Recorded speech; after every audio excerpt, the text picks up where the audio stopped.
যেমন আজকে আমার বাইকে ব্রেক শু কথা নিয়ে কথা বলছি। এই জিনিসটা ঠিকঠাক যদি ব্রেক শু লাগাও তো অনেক দিন টিকবে, আর নর্মাল লাগাতে গেলে বেশি দিন টিকে না, খারাপ হয়ে যায়।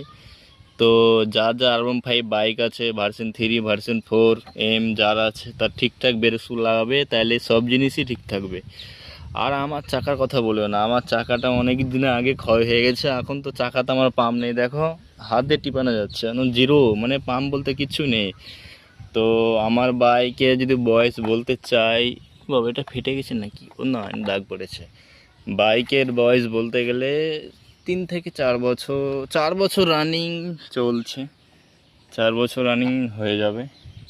এই যে আমার হাইড্রোলিকটা দেখতে পাচ্ছ, এই যে হাইড্রোলিকটা, এটা মনে হচ্ছে বসে গেছে। এখন যে বাইকে বসি তো মনে হচ্ছে নিচু নিচু লাগে, এটা কেন লাগবে? বাইক তো অনেক আছে, R15 এমটা কি এটার থেকে হাইট বেশি নাকি? Same bike, same engine, same পাওয়ার, কেন উঁচু হবে? সেম তো থাকবে, তাই না?